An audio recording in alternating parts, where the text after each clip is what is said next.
Aha! There we go. Perfect. All right, we're all in group. We're all seeing the same thing. Hello, Frank. Yeah. Hey, excellent. Alan. All right. I know I probably threw you guys a double curve with my two statements. And that's not intentional. They just always seem like that. And the intention is to get away from sort of playing champions as if champions were a thing. Mm-hmm. And kind of just getting away from that. We're not playing, don't pick up champions and find champions in it. Let's go straight into the activity. What do you got? What are some ideas? Or what have you scribbled for characters or anything? Or did you a complete character? All right. Well, let's take a look. I have half. That's good. That's good. Alan, wow. Talk to us. Okay, well. Oh, well. So what I came up with was,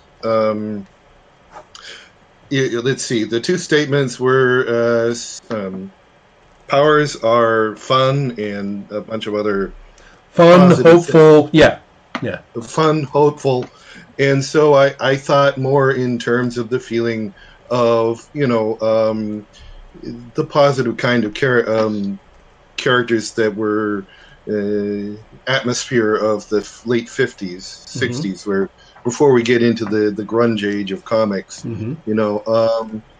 and so what I've come up with is a 30-something guy who has unexpectedly inherited an estate from someone who turns out to have been essentially a legendary superhero called Power Star.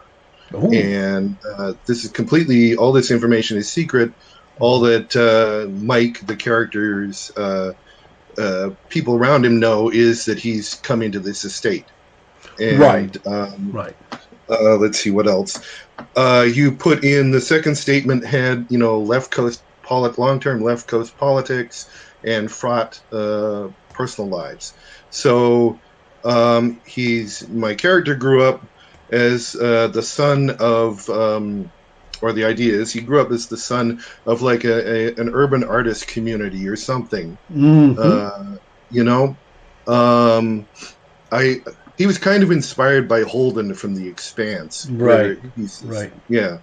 And the other element that I put into this was, I've got a couple of paragraphs of story or, explanation. But I'll just say the other element of this is they said fraught personal lives. So his brother is an idealist who thinks that Mike should be using the money for idealistic causes and not using it selfishly, but Mike's keeping secrets and funding the upkeep of his equipment. And let's see, Mike's brother's wife is Mike's ex-girlfriend.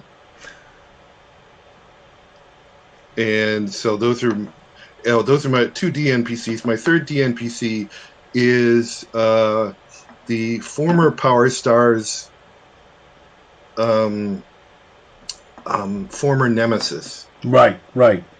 Got it. So Power Star number 1 had a super nemesis called Darkstar, who is now in jail, is now imprisoned and supposedly reformed, and Mike goes to consult him from time to time.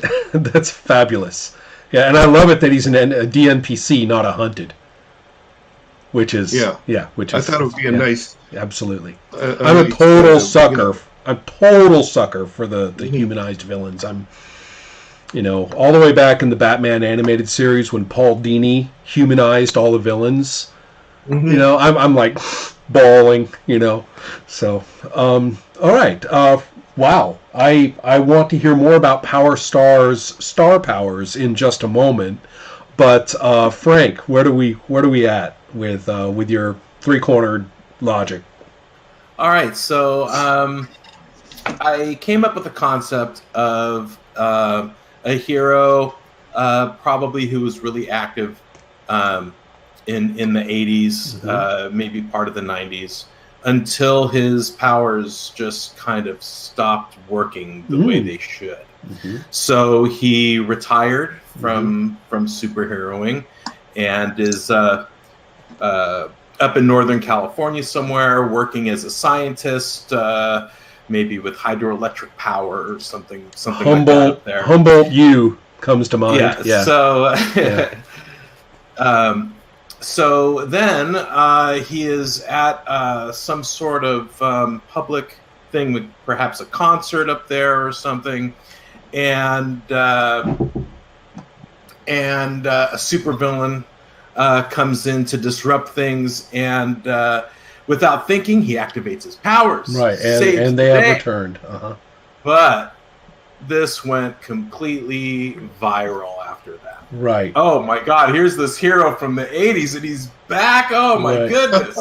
So the memes are all over. He's posted all over the place. And I bet he has no capability of coping with this kind of public image whatsoever. And also,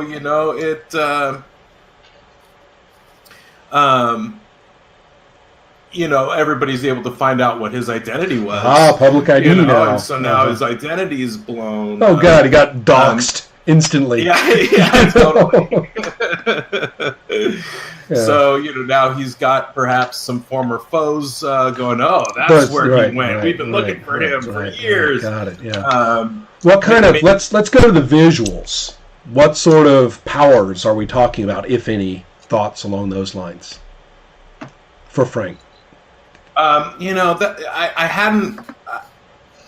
hadn't really thought too much about the powers, but something flashy, maybe, I don't know, maybe a growth power. Right. Cool. Something real big and extravagant, and yeah. Let's think about that for just a sec. One of the cool things underused in comics, and I think animation has actually done better with it because they can, is growth. There's always been giant heroes, and once they get big, the artist has no idea what to do with them, so they just kind of run around or move around or something. And so I'm trying to think of anything Giant Man actually did in the comics, because he was a giant, and I'm kind of like, kind of hard to find. So, anyway, one of the best things we can think of for champions now is the idea that you build a power with multiple powers, so that instead of just getting growth, and growth does what growth does, your growth is different because it's actually attached to some other thing that goes with it, and his special effect is not much different than just being big. So there's a lot of room to think about what your mechanical impact of being grown is. That's beyond just the power description. So that's just something to keep in mind. Up to and including mental effects for, whatever. So that said, and running with it, because just momentary impulse as it is better than analysis paralysis, of looking up and down, well, maybe something else, and then all of a sudden you're looking at a powers list, and that's the end of that conversation. So cool, let's run with it unless you hate it as we continue. That said, Alan, now maybe is a good time to talk about Power Stars. I'm going to have to say this 8 times before I'm sick of it. Power Stars, star powers. So, except they're not star powers. Even better. Power is more so my idea came from this. I suddenly had this vision of walking into this big underground facility that had a big Tesla generator in it. And so the basic concept of the powers is it's a suit or gadgets, and all of these things tap into a Tesla dimensional energy tap. So there's an energy tap at the base, and the gadgets that I have channel all this energy, so that I don't have to have much. I have some reserve batteries, I've decided, but don't have a lot of local power should my connection be. Right, the connection being the key. Yes. Yeah, and so I've come up with some ideas for special effects for these things. One that I like is I see it as some kind of dimensional tap. So one of his powers is teleport, so that he pass through through the dimensions, come out the other side. Another is the ability to anchor into Higgs space, and this allows him to hover, essentially, not actually fly, but he could teleport 10 hexes in the air and hover there. Right. Right. Maybe it'd be kind of cool if his body motions and movements still looked like walking on the ground. I'll have to think about that. Yeah, I don't know what the posture of hovering is completely up to you. It hadn't gone that far. Okay. It hadn't gone that far. Yeah. But you're right, because if he's not flying, if he's just walking through the dimensions, then what we see is the guy walking up there. I don't know. And I'm kind of standing in the fabric of the universe. So, yeah. Pretty sure you've tapped into the cultural context of my statements. Excellent. What came to my mind is the Tesla images you see whenever he's portrayed of electricity sparking, and right. I'm taking it to, since I've brought in this idea of dimension warping, I guess, the kind of effects where you get kind of the light distortion around a singularity, right. where the actual way you're looking, what you see seems to be like it's still transparent, but it's distorted. Yeah. Right. Oh, I know the pictures you're talking about. The thing that I'm thinking too is I'm trying to think about somebody like drawing the guy, and what sort of the aesthetic of his appearance when suited up. Is it kind of I don't want to front load this, but one approach would be very much into the goggles and kind of action suit, Challengers of the Unknown with goggles kind of look. Another one would be more into the thinly banded, segmented, armored look, almost like collapsible or tubular armor on the limbs, and I had some thoughts. Yeah, so tell me what you have in mind along. I had seen it as kind of an exoskeleton, with square clunky bars up and down the limbs. Oh, okay. And then big metal rings spaced up. Ooh, Kirby. Yeah. And again, it's reflecting on the what Tesla coils look like in 1920s. Right. So the costume's really retro. Yeah. Right. Okay. So this right. Seriously retro costume. Got it. I also, what's kind of funny is the concept of the 80s hero now. Now, different people have different notions of what 80s means, but if we're going to go post MTV 80s, when you said early 90s, right? So we're really talking about, the Lee and Liefeld comic, is king. And so that would be Jim Lee, not Stan Lee. So you have the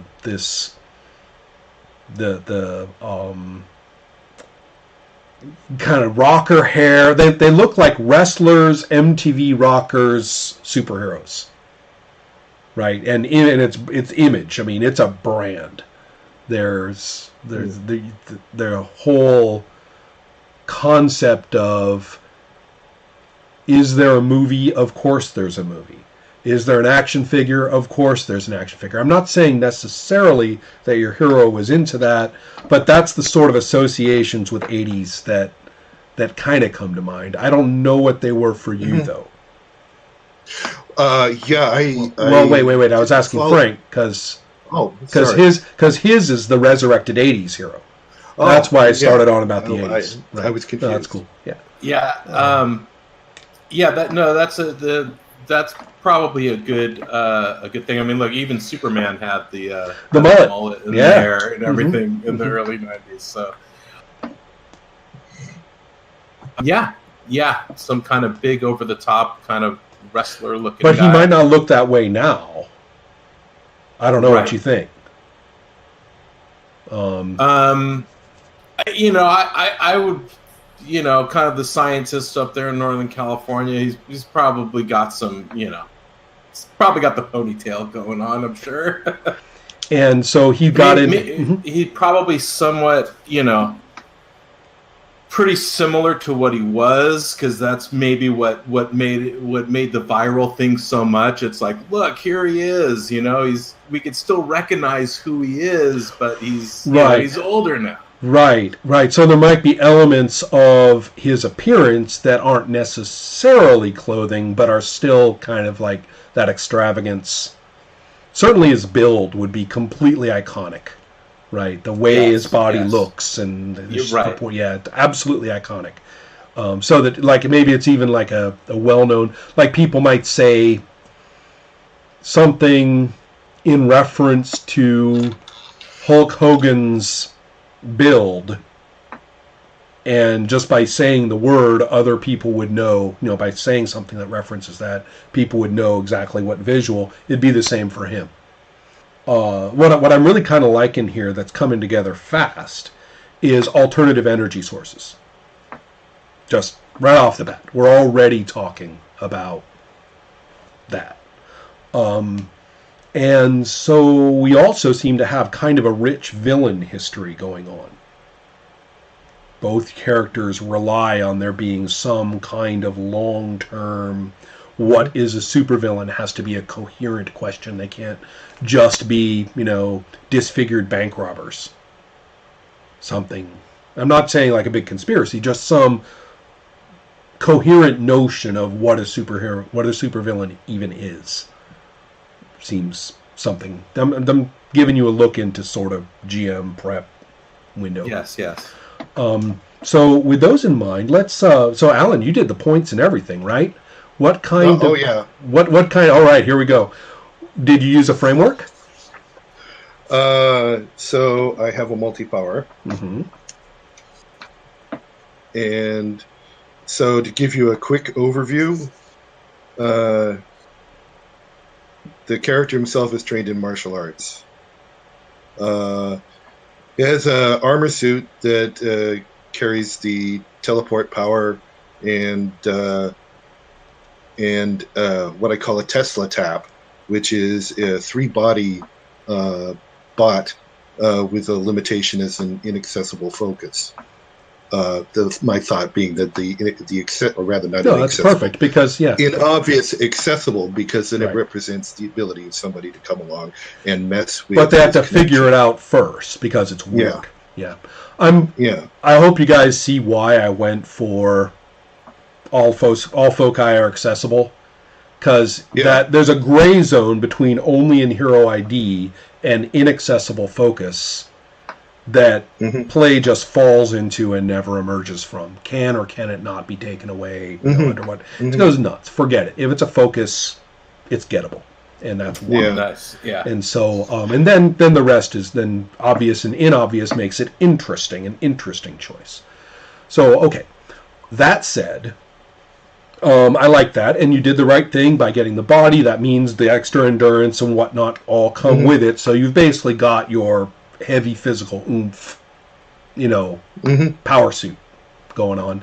And it sounds as though you're going to be into what we used to call a blink fighter, the teleporting martial artist kind of situation to some extent. Yeah, I've never played such a thing, but yes. And so, which is great. And especially, and I know that when I was talking about other powers and stuff, I know you've already built him, and I'm not suggesting you do otherwise, but there's always things to think about for your points. Oh, as time I'm goes already by. considering. Yeah.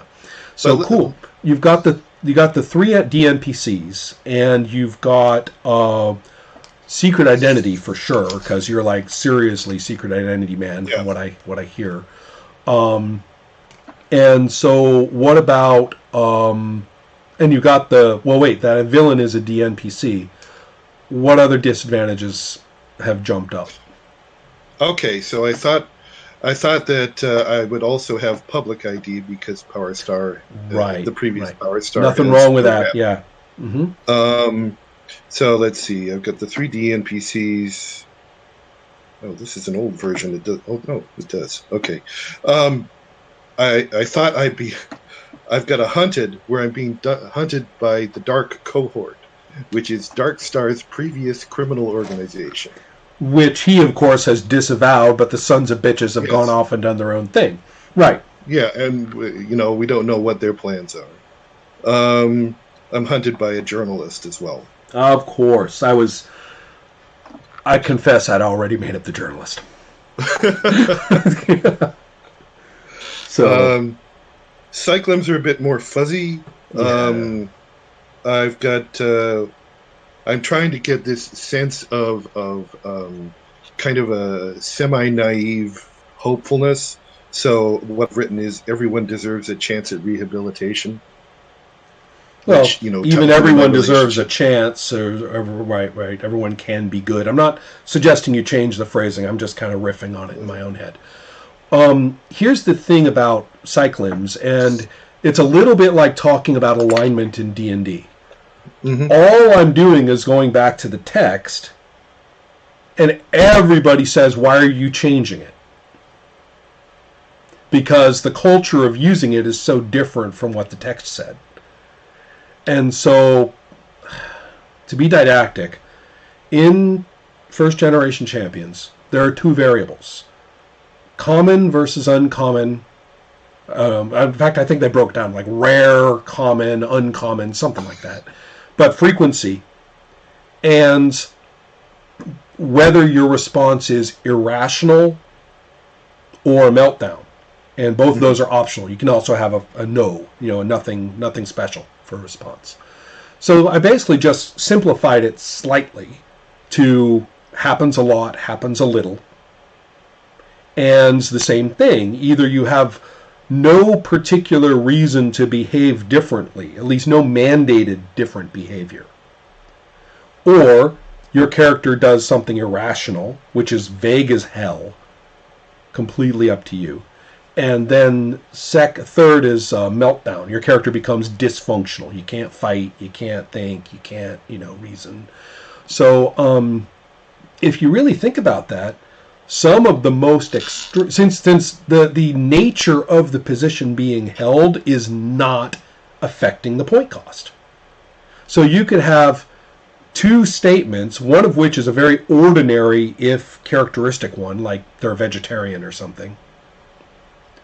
And then another one is something bonkers, the CIA controls the weather, the worse. I mean, something really bonkers. A third of the humans on the planet are malevolent aliens. It could be something completely nuts. All women are robots. There's no human men are humans and all women are robots. Whatever. And so it doesn't matter how normal the actual statement is. It's just about how often it's kicked off and how extreme your response must be. And that's it. Mm-hmm. And so it's kind of interesting, depending on the writer, I think I said it in the video, depending on the writer, Batman's hatred of guns and murder could be as minor as, 5 points. Happens rarely. In our comic, we're more concentrated on, sleuthing and crime solving, and we're not very interested in dark Batman psychology. So it's true, but he has no irrational response. He just responds coldly and characteristically, but he's not going to go off the beam over it. He's not going to do anything dumb because of it. 5 points. or 10 or whatever it was. And you're like, wait, no, that's Batman's hatred of murder. How could it be? It has to be maxed out. And it's like, no, actually, no. By the rules, it's not. And so it's kind of interesting. You've got a lot of dials to spin. What is it? I don't think I publicized this. I need to do that. Consider the difference of a character who's patriotic. And it is defined as common, which means it's triggered a lot. And there's no special response. The character doesn't become irrational. They don't melt down. So it's a person who, is often reminded of or prompted to carry on a little bit in some patriotic fashion, or that in a way that indicates their patriotism. Or perhaps if they're troubled by something, nationalistic, and it troubles them, they're very conflicted. They don't like it, but you can see them wince. Oh, they're misusing the flag, that kind of thing. So, on the other hand, what about a character who is patriotic, and it's uncommon, trigger, and irrational? So the reverse. So that person, ordinary patriotism doesn't really get a rise out of them. But there are elements or aspects of patriotism that when they appear, they can't control their responses. They act out in some way. And so those are two really, really different characters with the same description on their cycling. So that's kind of where I'm going at with the psychological limitations. And you're more than, what you said for the statement is fantastic. It's just a question of how often do you want them to be on us about it. Because for one person who's patriotic, just seeing a flag isn't going to bug them very much for another, or interest them very much. But misuse of national symbols might bother them. Whereas for another person, it's the ordinary appearance of them that gets them kind of sounding off, and everybody's like, yeah, this is the second guy has a bumper sticker, the first guy doesn't. So anyway, I've gone on and on, but I'm trying to give you guys some context so you don't suffer over making the psychological limitations. It's often, I think, pretty interesting. There's a lot of room for carefully constructing them, but that belongs more to villains, to have like crisscrossing psychological limitations and stuff that prompts the character to a point of very tightly wrapped provocation and proactive behavior. Whereas for a hero, just go with some things you feel like playing and be happy. So for psychological limitations, you were talking about kind of this, everyone can be rehabilitated or everyone deserves a chance. And as you've been talking about it, I'm wondering whether, I originally had it as frequent and functional, but I'm wondering, I kind of like him to get into trouble with it. So maybe to make it rare and think of more focused, but make it irrational. Right. And then it comes out the same point count. Right. Yeah. Right. And so, it's always nice to make your characters a little bent, I guess. And then, therefore, Frank, now we're thinking more about personality. Now we're kind of going to some of the third corner where there aren't any points, and if we go toward the center, then it will intersect with some of the disadvantages. So what comes to mind for attitudes, viewpoints? I mean, is he... I get that he's kind of baffled by all this, but on the other hand, is he like, it's on, I'm back, it's on. I mean, is that... I think I was kind of envisioning it the other way. Like, that's fine. Oh, no, what have I got myself into now? Mm-hmm. And how is this going to affect everybody else around me? Because I've been keeping this a secret from all of them, too. for all this time. Nobody's known. Right. Maybe not even my significant other. So yes, we are talking DNPCs all of a sudden, if I'm not mistaken, right? Mm-hmm. So right. So no one knew. So we've got the significant other. Would there be? About? Yeah, go ahead. What about like the company that he works with? Right. You know, right. Could the company itself be a DNPC, or would it be like one of the coworkers? No, it has to be a person. The way that I built DNPCs, and although this doesn't really answer that question, and that sure is an interesting one, but it also seems like a cheap way to get an NPC without too much investment. But you may have noticed that the way I built DNPCs is via their disadvantages. Yes. So you get points that are equal to the disadvantages that the DNPC has. And by definition, your character is presumed to have that many points of disadvantage. They're just lensed through that DNPC. Yes. And unlike any other disadvantage, that means that the 50-point cap when they're yours doesn't apply. So you could have 50 points of your own hunted, and then you have this DNPC who's got X points of their hunted. And so that's allowed. That's only a detail. That's a fringe effect. Okay. But more importantly, it could be a very differently built set of disadvantages than yours. And so, like, they could have very different psychological limitations, but the fact is that they bug your life the way they would if they were yours. through the character. That's the whole idea. So is it their total, like, let's say DNPC had some skills and stuff, and then the disadvantages. Didn't I have a breakdown there? I think I had a breakdown in the list of how many points and how many disadvantages that a given DNPC had. You didn't build them as balancing in the same way. It's just like, okay, there's categories of DNPC, and this many points, this many disadvantages, this many points, this many disadvantages. Okay. I think. And they were just like these blocks. Yeah, it's somewhere in there. I think that's how it is. But the point being that, yeah, if you get one with a lot of disadvantages, you're also going to get some points too. I see. And I'm forgetting exactly how I broke it down.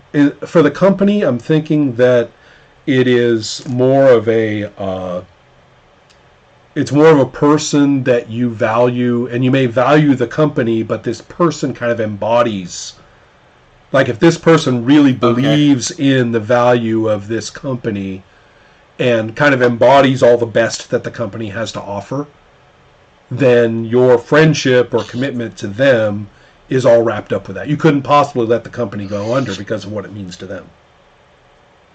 That sort of thing. And that would be a cyclim on their part, on the DNPC's part. At least one. Okay, yes. Or something like something powerful like that. Believe, what it is they embody, regardless of if the company itself really lives up to it, they live up to it. It's like a university, and there's like one prof that you've had who totally embodies all the ideals of that university. And you say, well, as long as they're there, I'm for that university. Let's see. So we've got some thoughts on them. You were talking about hunting, being hunted by the old school villains, or the ones who are like, oh, he's back, is he? Well, we'll see about that. I have memories. Rather, we could go like totally ironic, resurrected from the 80s, but that almost gets kind of parodic. I don't know. I'll have to think about that. Maybe if you could throw a name or two that appeals to you. Oh, did you have a name, Frank, for the character? Advance. Advance. All right. Wow. Talking about the past. Yeah. Talking about the past, I just want to throw in, it probably makes some sense that Advance knew the previous Power Star. Oh, yeah. Yeah. Well, one lesson I learned the hard way in my San Antonio game And I'd even written it down in the alpha document. I'd even written it down. Don't have them not know each other. Don't have them meet. Don't have this laborious thing where everybody's like has to play like they don't know each other and wouldn't be in a group, but circumstances are somehow going to conspire. And we went through 4 fucking sessions of doing exactly that.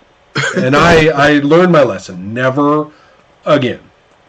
I have played too many groups where the Defenders was the model, meaning we wander in and out of the pages whenever we feel like it, and coincidence is king, which means the GM is forever, troweling each other into each other's path, and enough is enough.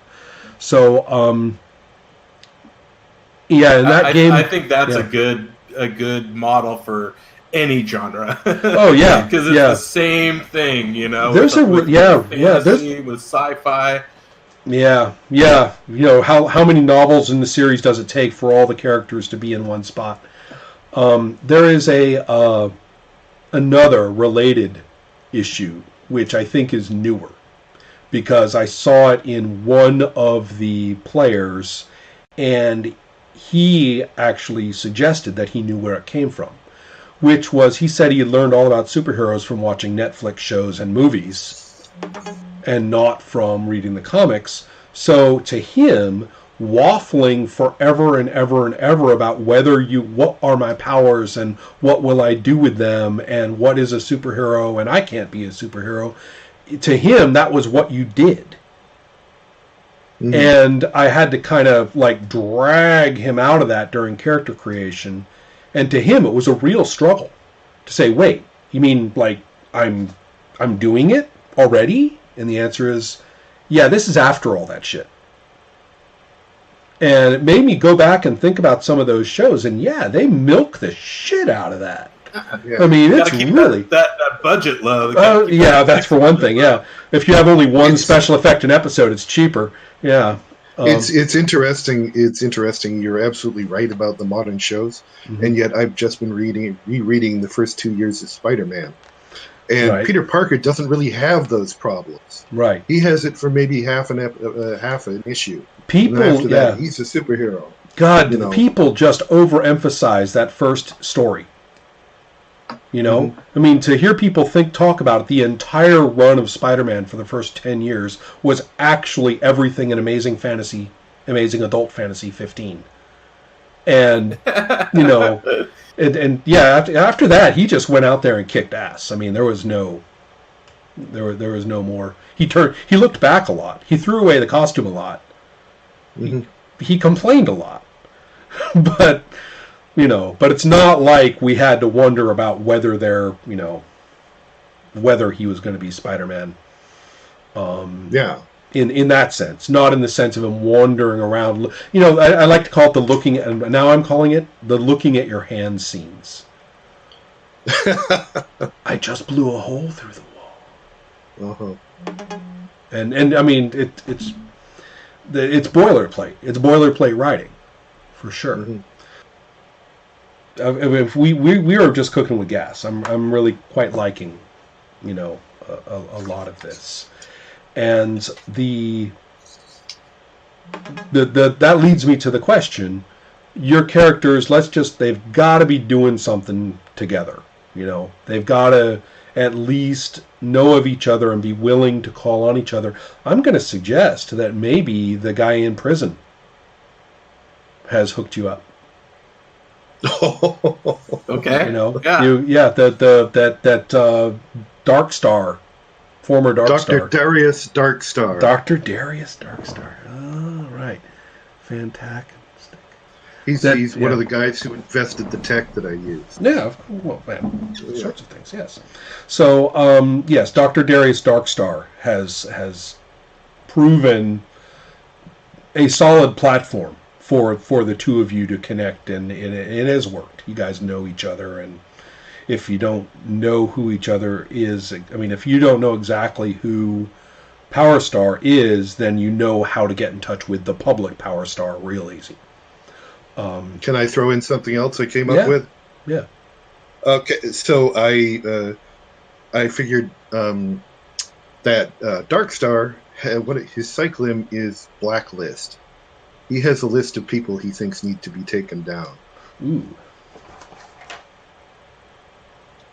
Now, the Dark Cohort, on the other hand, has a completely different set of ideals or neuroses, take your pick, than he does. And so, therefore, that's not going to connect with the Dark Cohort at all. That's right. They've got their own targets. They're going to throw wrenches into things. Right. Yeah. Thoughts on location? You had mentioned Northern California, which is, relatively non-urban in many ways, which is probably fine.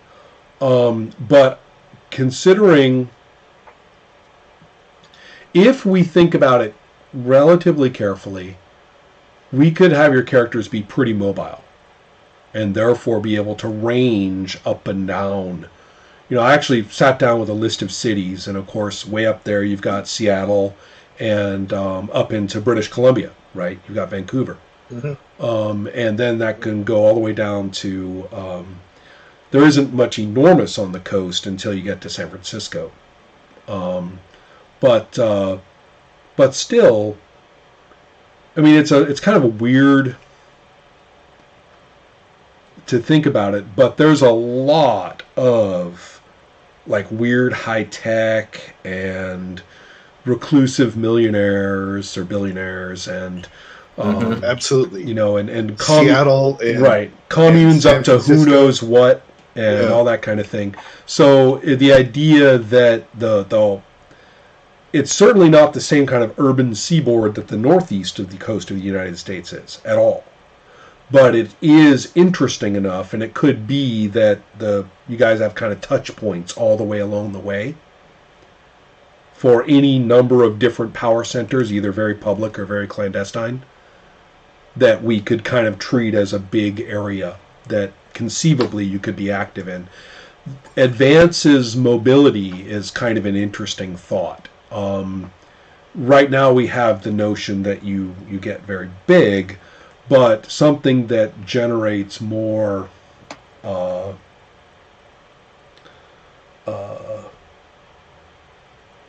there's no reason why he couldn't have gone and dusted off the equipment that he thought he would never use again. That actually gave him, or maybe he had a really good relationship with the governments, the local governments, and there was some fashion by which he would travel, that was known to him and them. It's kind of, as long as we're running with this and with a hopeful thing, maybe Advance did do some damn good. Maybe Advance did some serious good, things that are pretty unequivocal, pretty straightforwardly. We look back and it's non-ironic. We say, Advance, there was a hero. And it's not even like a cheesy Golden Age joke. It's more like, damn, And the notion that he's back actually is cause for hope. And to think about the politics back then and the politics now, it's kind of your choice on where you want to go with that particular angle on things. What kind of cultural hope he actually represented is an interesting question, and certainly not neutral. But yeah, pick somebody that you'd be proud of, if you see what I mean, in that sense. I think I like that idea. I like the idea of the old Advance being, I like the idea of Advance coming back and me personally saying, wow, now we have a chance. Now there's a chance. Got it. Yes. And that's why it went so viral, perhaps. Yeah. And so there's some goodness there in some ways. He's not just a relic. Something that you were just mentioning about all the, reclusive tech millionaires and all this stuff. With these sort of modern settings now, another question that might be able to be explored is how are these tech geniuses with the tech companies and all their things going on, how do they deal with superheroics? Are they trying to understand it? Are they trying to control it? And also, are they just keeping tabs on it? Yeah, I tend to be real. I don't know if this is something that I would ever mandate. just as preference, and the fact that maybe my mind just runs that way, I like the idea of villains being a more ordinary part of the landscape than the heroes. You know, I mean, that the default superpowered person is a villain.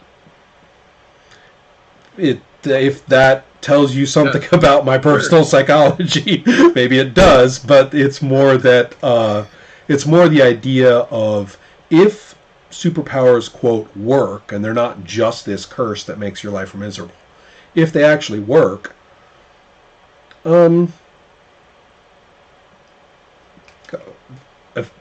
if I had electrical powers, I could be tempted to, you know, black out city blocks across the city, spelling out the name of the girl who jilted me in high school.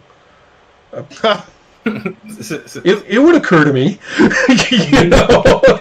So it's maybe it's just the notion, the quirky view of human nature that, and also the fact is, you're not alone. Yeah, you know, yeah. That goes back at least to H.G. Wells and The Invisible Man. Sure, yeah. And also the notion too of robbing banks is a cheap, lazy thing to do in a story. I looked into, when I was writing some comics for fun a bit ago, I looked into robbing banks. And I read up on it and talked with bankers. Because you couldn't make money as a comics writer. I did research. I think I should phrase it slightly differently. I researched the concepts of robbing banks and talked to bankers. And got some very interesting input. First of all, bank robbery is the second most commonly closed case of crime. Murder's first, because murder is, unlike the TV shows, is usually really easy. You know, who killed him? Well, pretty damn easy. Who killed him? And just ask a couple people. You know, it's not hard. And the other one that's and bank robberies are really easy because everyone thinks it works like the movies, that if you roar away in your car, you've gotten away. And everyone seems to think that banks have piles of cash sitting in them because that's where the money is. Because money is a physical object and it's kept in the piggy bank, which is the bank. And so you go and you get money out of the piggy bank and now you have the money, right? Money doesn't work like that. The cash they keep in bank vaults, it's covered with dye. So that, and it's there as bait for the bank robbers. So yes, banks get robbed all the time. People walk in, stick a gun in people's faces, and they walk out with piles of cash. They get covered with purple dye, and they get caught the next, in an hour. And that's all there is to it. And that's what the money's doing in the bank vault. And nobody gives a shit about it as money because that's paper. It's not money. I mean, all you have to do is just officially say all those serial numbers aren't money, and it's not. And so, yeah, everyone seems to learn this shit from the movies, that you run into a bank and walk out with a bunch of cash, and it just doesn't happen. It's a common crime, but it's a stupid crime, and they get busted for it. You know, even if they somehow manage to turn it into spendable money, you know, how are you going to account for, $500,000? Good luck. If you're robbing a bank for it, then anyone who launders money wants nothing to do with you. So, it's... Anyway, so they don't rob banks. That's what I'm trying to say. My supervillains, I don't have any bank robbers. So whatever it is they do is highly motivated and, in the main, successful. But yeah, so the notion of what then do powerful people, particularly weird powerful people, what do they do with superpowered individuals to mutual, to in each other's, to each other's advantage.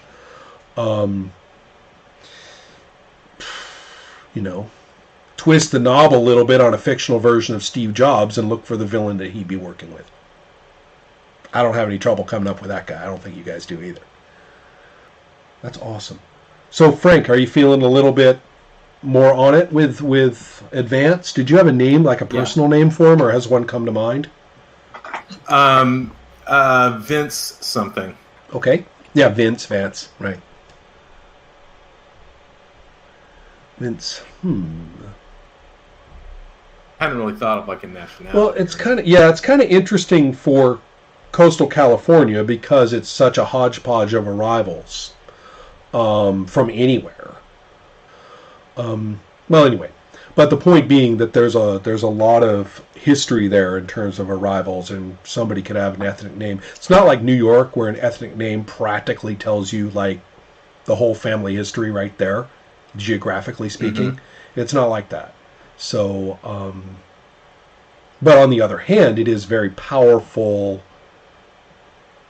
in literary terms. So, that's our... let's see. Alan, it was Mike. What was the last name? Mandela. Recalling the character in The Forever War who was deemed Mandela because his parents were hippies and misspelled. And they misspelled it. Yeah, exactly. Yeah, exactly. Let's see. It was funny too because in the 80s, my evil corporation in my Champions game was Mandala. Right. So, okay, Vince, and coming up with some thoughts on, appearance, look and feel, if you will. And I kind of like the idea of Mike Mandela being, like, he's young, right? I mean, he's, what, how young? Oh, well, I'd actually put him at 30. Oh, at 30, okay, right. Yeah, so if you... 30, right. I had conceived of him as having a life before he had this inheritance dumped on him. Right. Okay. Yeah. And then Vince, I mean, we could push it. He could be 60. Yeah, that's what I was thinking. That's so cool, but I kind of like the idea of him being a genuinely older person, culturally speaking, is kind of cool. Yeah, so, because look, in the 80s and 70s and stuff, especially in California, the politics and everything were a lot different. Oh yeah, well, seriously, and that's why I like the idea of us all drawing on our shared experiences. And that, as I say, we're talking not just California; it's that whole strip. Yes. So then we have. I'm beginning to see this. Okay. If Mike Mandela at 30 and having had, some kind of interesting life, and then he gets all this weird energy shit, and we're pretty certain that he wasn't like an energy researcher. He wasn't knowledgeable about Tesla, this or that. Right. I really haven't come up with anything. No, that's fine, but the fact that it's not is important, because where would he go, perhaps, except to, or be contacted by, either way, Darkstar. And Darkstar, realizing the situation, is like, shit, man, you need help. Well, Advance is back, mysteriously. Advance is back, so, you got to talk to Advance. And so that's kind of where I'm seeing that Darkstar is a bit of a foundation for you guys knowing each other. Because Darkstar would say, I'm stuck in here. You need help out there, So yeah, that's kind of what it's pretty coherent given everything you guys have said. And even more funny and Darkstar, who knows, maybe he's been in prison like all this time, so Advance never fought him or anything. A little bit of geography would be very helpful. Where do you think Advance's place of residence is? Or as Vince has been living all these years without being Advance. I figured that since he was, keeping a low profile, it'd be one of those, semi-rural communities that's a little bit inland. Could I suggest? I'm Southern California, so I know a lot about down here, but right. Yeah, I'm sorry about that. About San Luis Obispo. Right. Sorry you'll have to extrapolate a little bit. Alan, I heard you say that you'd visited San Francisco. Yeah, I've taken a drive from Hearst Castle up to Seattle. Right. And I've lived in Vancouver, British Columbia, and in Seattle. Excellent. So, well, I like the idea of your character, therefore, being in those areas, like pretty far north. And I also, this is going to be that's total self-indulgence on my part. But yeah, the Humboldt sounds like the place for Vince all the way. Because you've got super green research there. I know everyone thinks of it as the Pothead campus, but Humboldt State, Humboldt State. But the fact is that there's a ton of great ecology and a ton of great energy work there. There's all kinds of,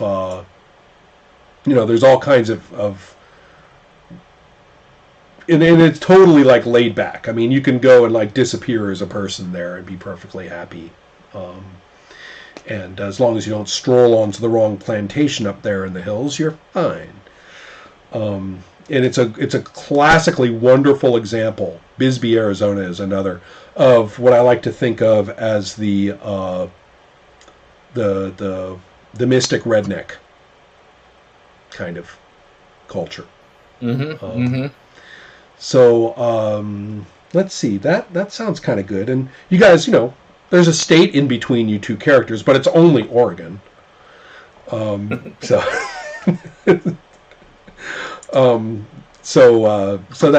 that's not so bad. Lots of interesting things. And trying to think of like super powered drama, which is often very urban, mixed and matched, around some of the other landscapes sounds kind of interesting.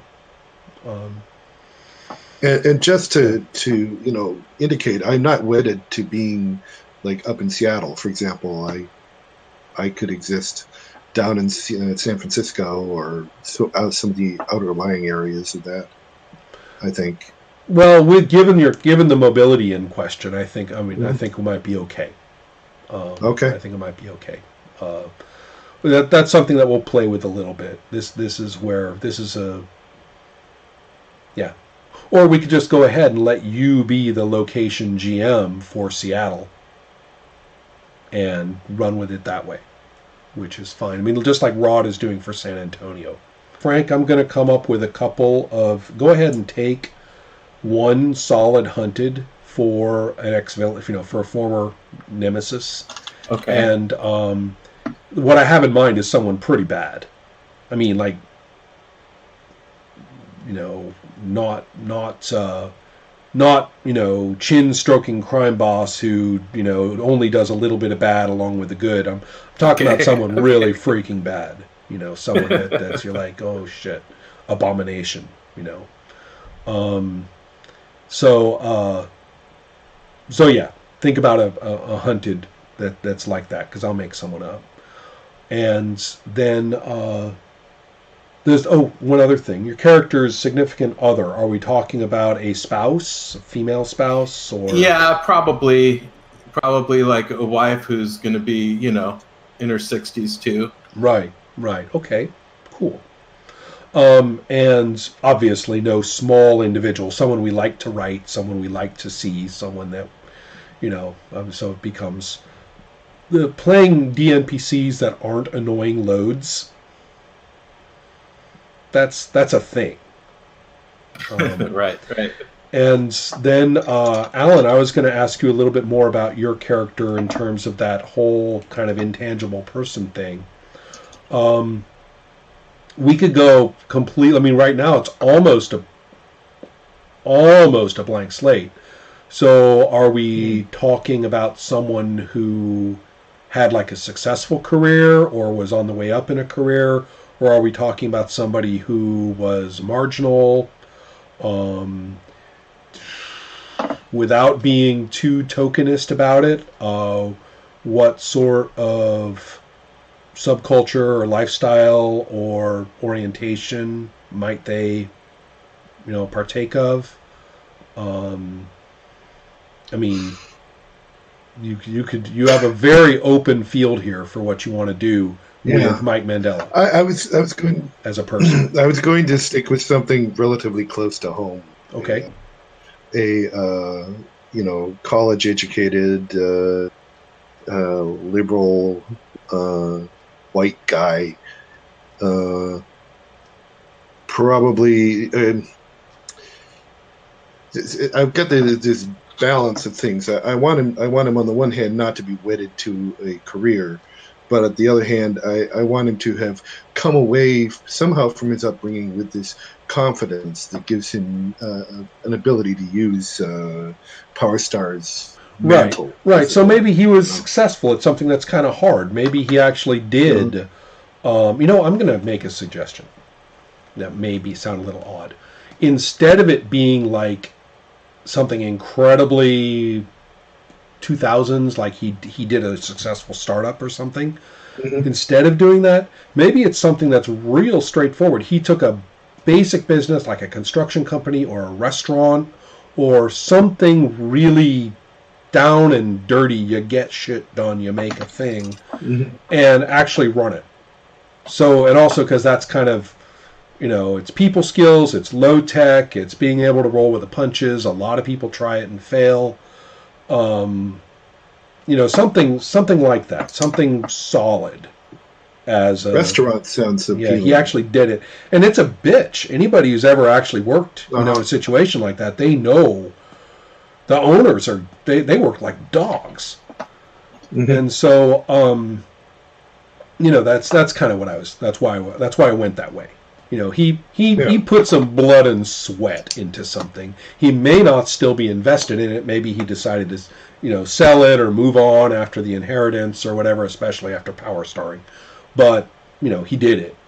And maybe, does that sound okay? I like that. I like that. I have a friend of a friend, or no, an acquaintance, knows something about the restaurants business in Seattle, and I've heard some stories. Yeah. Right, excellent. Well, then we're good. Yeah. I like that. Maybe, let's see, you had all these DNPCs. You had the brother, you got the wife who's the ex. Well, considering the wife is your ex, maybe your wife was actually, the wife, your ex, was actually in on that particular business back in the day. Oh, I love it. Yeah. Maybe she still takes care of that. That's what I'm saying. Yeah, maybe that is her thing. Yeah.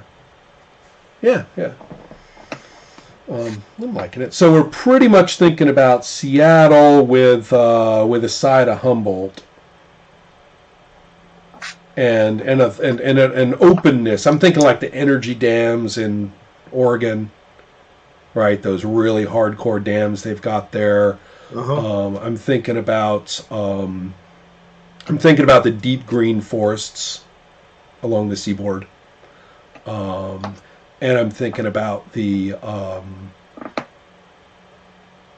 have to look into what sort of energy-based constructions there are along that area, where and stuff like that, because energy tech seems to be, because you guys are alternate energy tech, you just are, and we don't quite know where Advance's powers come from or exactly what they do. But, if you're going to be big, think about attaching a power to your punch.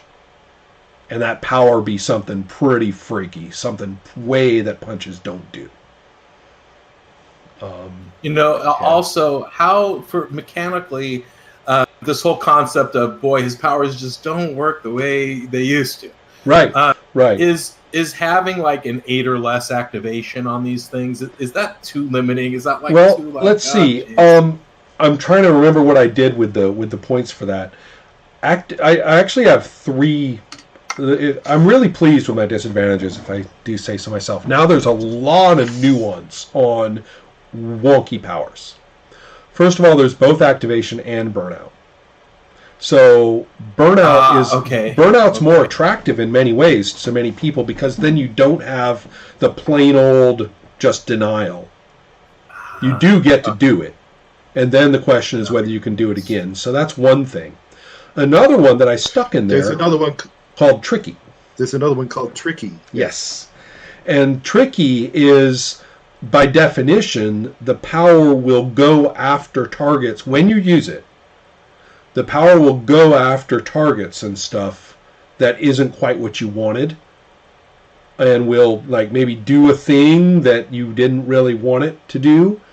And you have to make ego rolls to basically keep an eye on it, to make it go that way.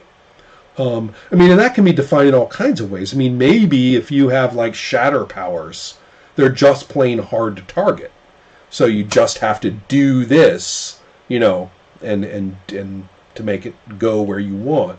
On the other hand, you could literally be, it could be demonic and literally have a mind of its own.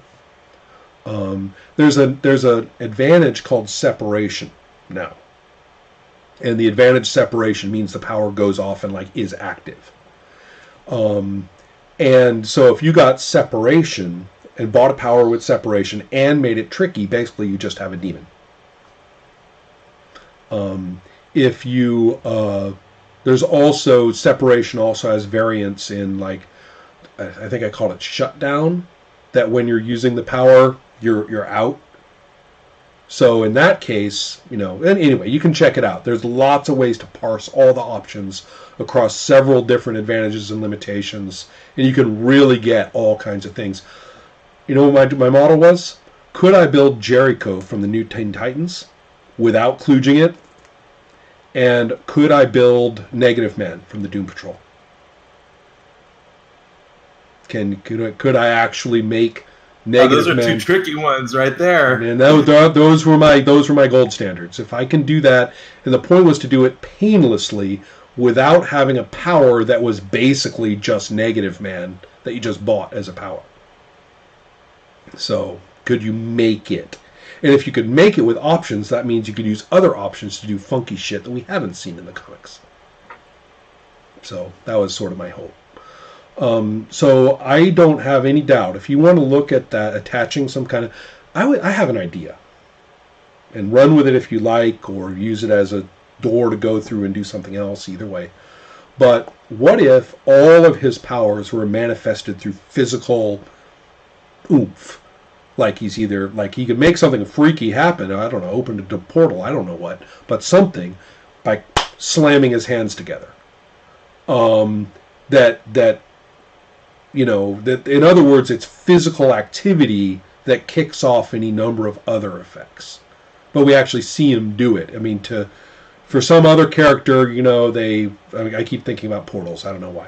But for some other character, they, you know, say a magic word and go through a portal. You, like, rip a hole in the air to do it.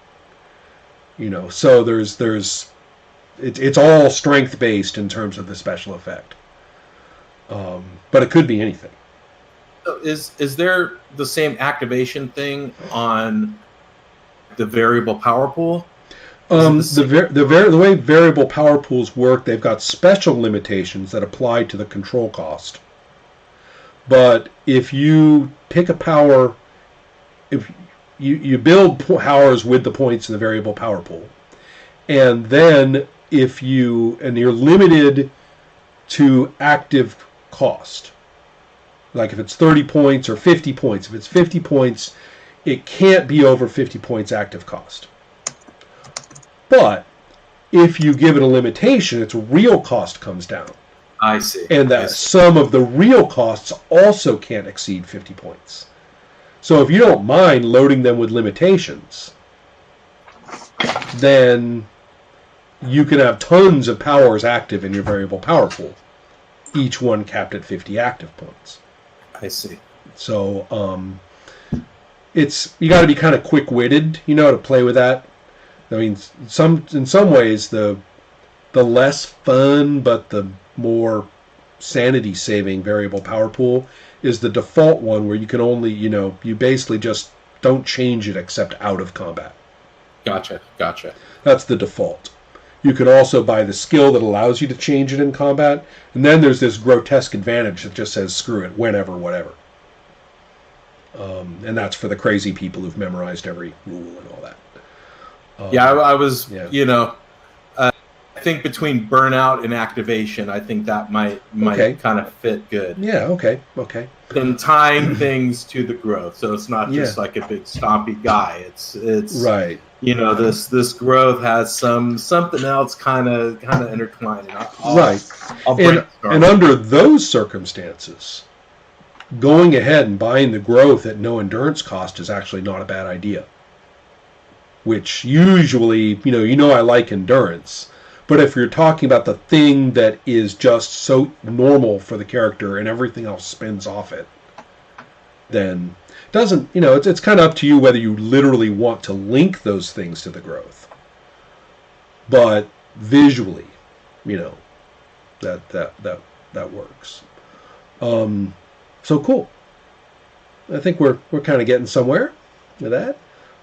Thinking in terms of color schemes, perhaps.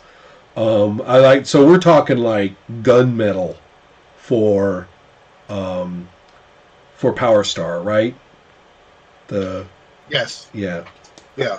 What about like the clothes under it? Do they have a particular color that comes to mind? Anything that? I guess I'm seeing like a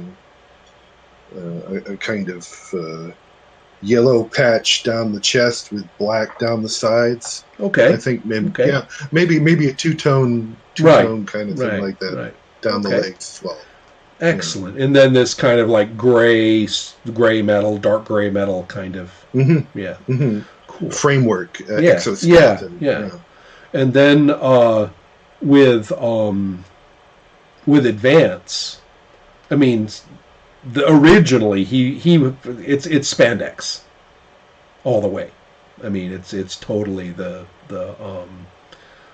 so whether he does it now is another question. Yeah. It doesn't necessarily have to mean that he is getting bigger. Maybe it's an energy projection that's getting absolutely no problem with that at all. That's fine. And it's modeled after this 80s in your face, right? Spandex wrestlers. Oh, interesting. So there's kind of an image or a very specific appearance of the. I gotcha. That's kind of interesting. We can kind of play with that a little bit, see whether we like it. Cool. Wow, there is something kind of virtual Tron-y about this kind of VR 80s image thing that he's inside. I have a practical question as far as points go. Yes. Or in relation to, you were talking about mobility. I was wondering if we wanted to put into the game some kind of dimensional portals based on the Power Stars original stuff. Right. Now, would I have to pay for that if they're placed in certain places? Well, the way that I would do it is actually that becomes a base. Uh-huh. And although the beta doesn't have good base rules in them, mm-hmm. there's a place where the good base rules are supposed to go when they are properly conceived. And believe me, apropos of our crack discussion, the base rules in Champions 2 are very much about building it brick by brick with points.